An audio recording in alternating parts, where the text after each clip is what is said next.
Bienvenidos a este fascinante viaje en el tiempo. Antes de comenzar, los invitamos como siempre a suscribirse al canal y activar la campanita de notificaciones para no perderse ningún contenido futuro. Empecemos de inmediato. El salvaje oeste representaba una época turbulenta y sin reglas claras, en la que Estados Unidos se expandía rápidamente hacia territorios inexplorados. En ese contexto hostil, los castigos aplicados eran a menudo severos y reflejaban tanto la brutalidad del entorno como la creatividad de quienes intentaban mantener el orden.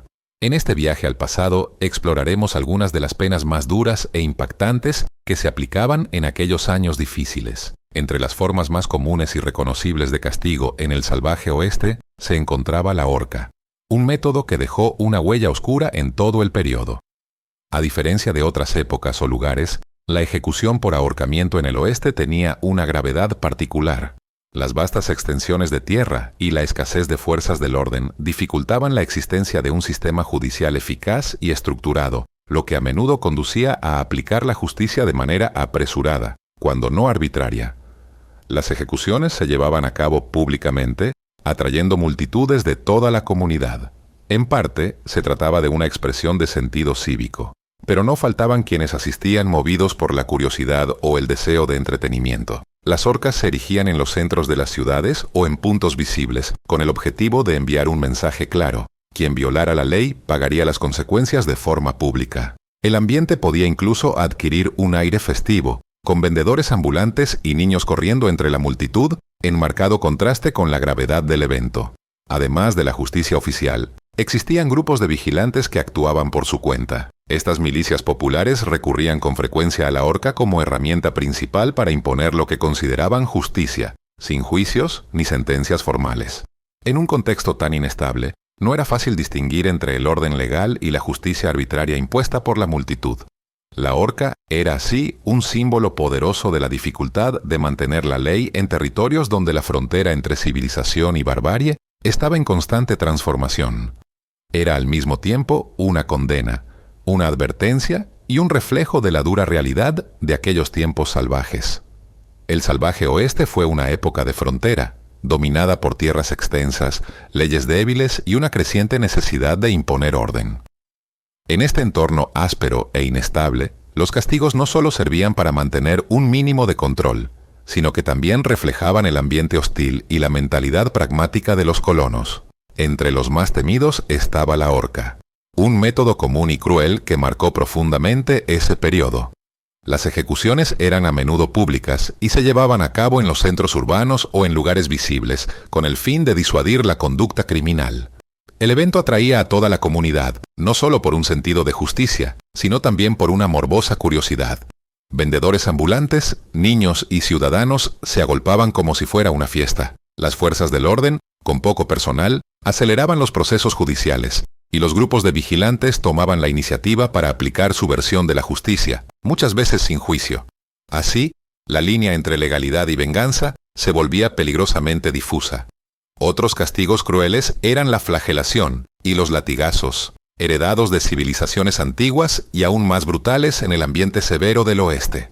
Quienes eran hallados culpables de robo, fraude o agresión podían ser azotados públicamente con cuerdas o correas, a menudo ante una multitud deseosa de espectáculo. El número de golpes variaba según la gravedad del delito y el juicio, no solo del tribunal, sino también de la opinión pública. La vergüenza social resultaba muchas veces más dolorosa que el sufrimiento físico. Las familias de los castigados también eran estigmatizadas, marginadas y aisladas. Los vigilantes también usaban con frecuencia la flagelación como forma alternativa de justicia, actuando al margen de la ley oficial. Otro castigo impactante era la marca con hierro al rojo vivo. Derivado del mundo agrícola, donde se utilizaba para identificar el ganado, en el oeste se convirtió en una herramienta para marcar a los criminales en el cuerpo y en el alma. El procedimiento era cruel y directo. Se presionaba un hierro candente contra la piel del culpable, dejando una cicatriz permanente, visible incluso bajo la ropa. Letras como L de ladrón o A de asesino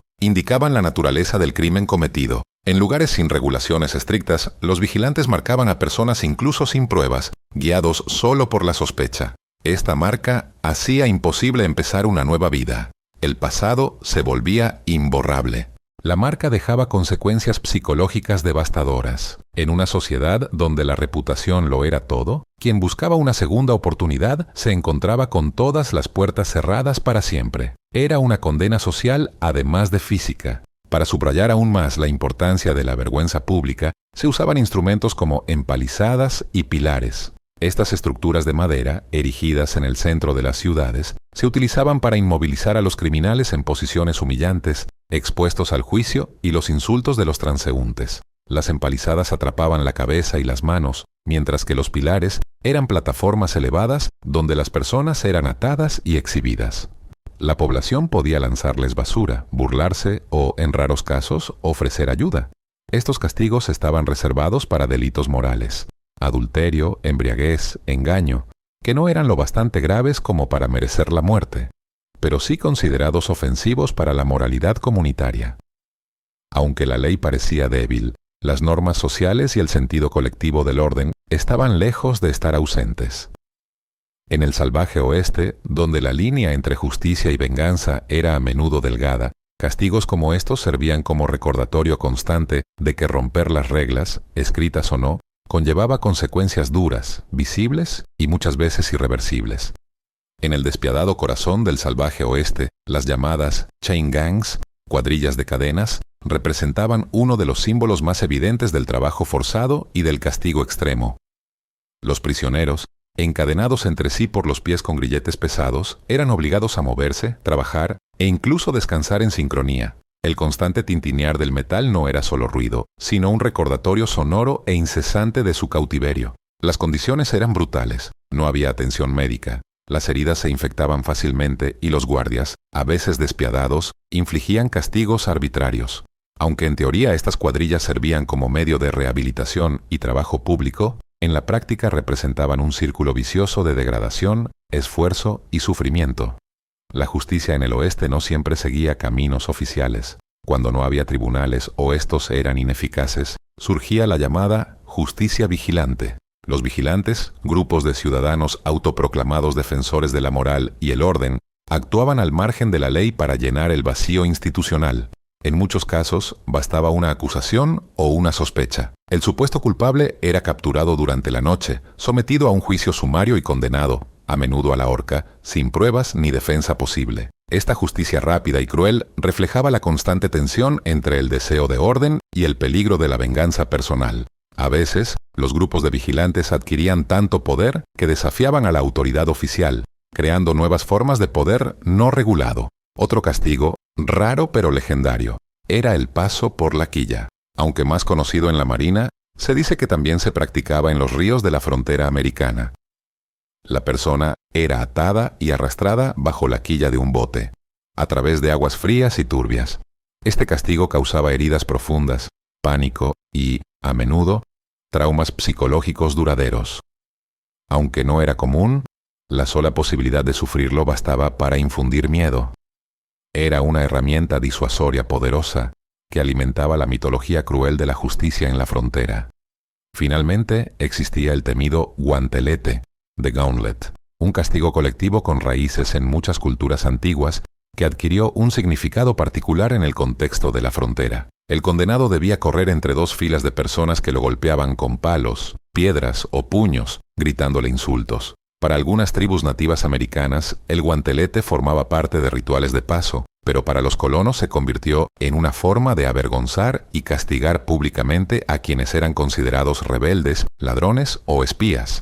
Era una forma de justicia del pueblo, donde toda la comunidad actuaba como juez y verdugo, reforzando su cohesión interna mediante el castigo a quienes traicionaban las normas compartidas. En un mundo donde la ley muchas veces brillaba por su ausencia y la supervivencia dependía de la confianza mutua, estos castigos servían como recordatorio de que, en el salvaje oeste, romper las reglas significaba enfrentar consecuencias rápidas, severas y a menudo sin apelación posible. La frontera americana fue un laboratorio de justicia improvisada, donde la línea entre civilización y barbarie era tan delgada como una cuerda tensa.